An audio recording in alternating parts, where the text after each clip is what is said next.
దేవుని నామమునకు మహిమ కలుగునుగాక.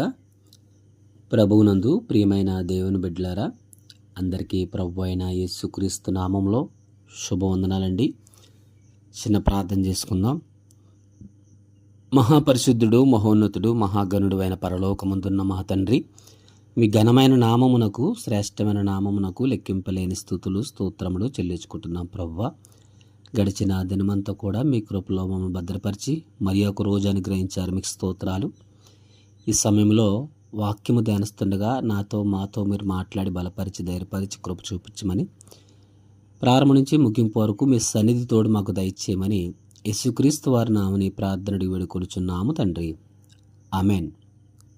ప్రియులారా, ప్రతి దినము కూడా మనం దేవుని యందు భయభక్తులు కలిగి జీవించడం ద్వారా ఏ విధమైన ప్రతిఫలం పొందుకుంటామో, లేదా ఏ విధమైన ఆశీర్వాదం పొందుకుంటామో, మరియు ఏ విధముగా జీవిస్తామో ఆ మాటలు మనం ధ్యానించుకుంటూ వస్తున్నాం. అయితే గడిచిన 3 రోజుల నుంచి దేవుని యందు భయభక్తులు కలిగి జీవించిన వారిలో నుంచి కొన్ని మాటలు మనం ధ్యానిస్తూ వస్తున్నాం. ఒకటి యోబు గారి గురించి ధ్యానించాం.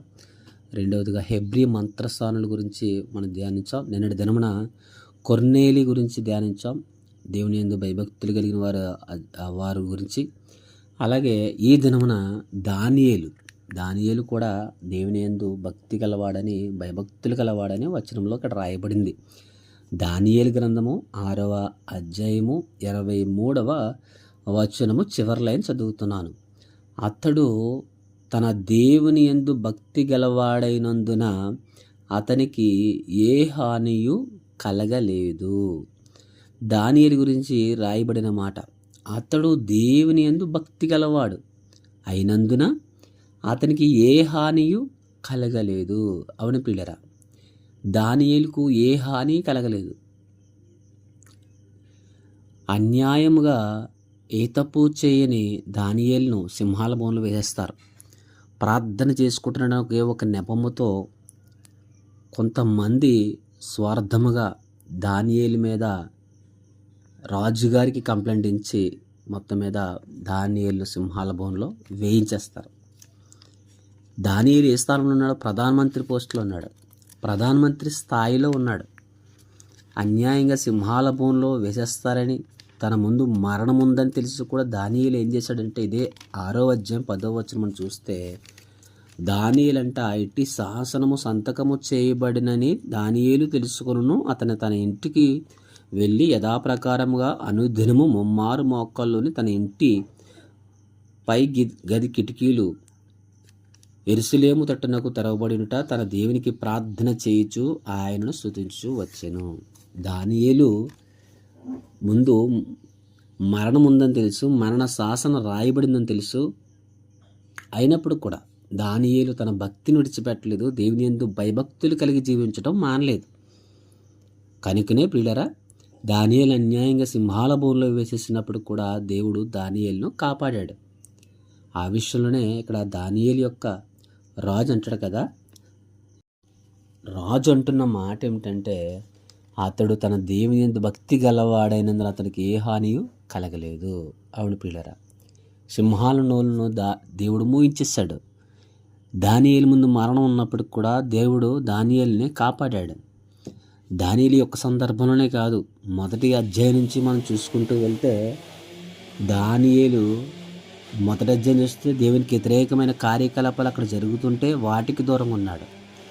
ఇలాగా తర్వాత దానియేలును తన స్నేహితులను, ఇతర అక్కడున్న కల్దీలు జ్యోతిషులతో పాటు అన్యాయంగా రాజు కళ బాగు చెప్పకపోవడం వల్ల అక్కడ కూడా సంహరించాలని చూశారు. కానీ దానియేలు ప్రార్థనపూర్వకంగా దైవ జ్ఞానముతో అక్కడ రాజు యొక్క కళ భావం చెప్పినట్టుగా మనం చూస్తాం. ఈ విధంగా దానియేలు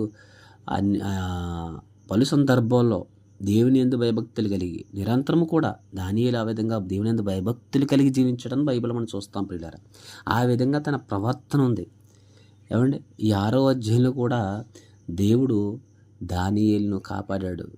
ఆ దానియేలును కాపాడే విషయంలో రాజు అంటున్న మాట ఏమిటంటే, అతడు దేవుని యందు భక్తి గలవాడే, అతనికి ఏ హాని కలగలేదు. ఈరోజు నువ్వు దేవుని యందు భక్తి గలవాడవైతే, దేవుని యందు భయభక్తులు గలవాడైతే దేవుడు నీకు క్షేమాన్ని, భద్రతను అనుగ్రహిస్తాడు. కొంతమంది జీవితంలో దేవుడు భయభక్తులు లేకపోయినప్పుడు వారిని క్షమించి కాపాడుతూ ఉంటాడు.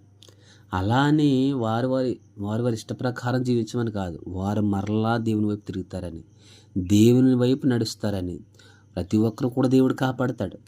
అయితే దేవుని యందు భయభక్తులు గల వారి జీవితంలో ప్రత్యేకంగా ఏ హాని కలగకుండా కాపాడుతాడు. ఇక్కడ దానియేలును కాపాడాడు, ఏ హాని కలగకుండా దేవుడు కాపాడాడు. దేవుడి యందు భయభక్తులు గలవాడంగానే రాయబడింది. కనుక ఈరోజు మనం దేవుని యందు భయభక్తులు కలిగి దేవునికి ఇష్టలుగా, దేవుడు సంతోషపరిచే బిడ్డలుగా, దేవుని నామానికి మహిమార్థం అని జీవించినప్పుడు దేవుడి జీవితంలో ఏ హాని కలగకుండా క్షేమాన్నిచ్చి, భద్రతనిచ్చి, బలపరిచి, ధైర్యపరిచి, స్వస్థపరిచి ఆశీర్వదిస్తాడు. దానియేలును ఆశీర్వదించిన దేవుడు, దానియేలును కాపాడిన దేవుడు, దానియేలును బలపరిచిన దేవుడు నిన్ను కూడా కాపాడతాడు. కనుక విశ్వాసముతో, నమ్మకముతో దేవుని యందు భయభక్తులు కలిగి జీవించాలని తెలియజేస్తూ కొద్ది మాటలు ముగిస్తున్న ప్రార్థన.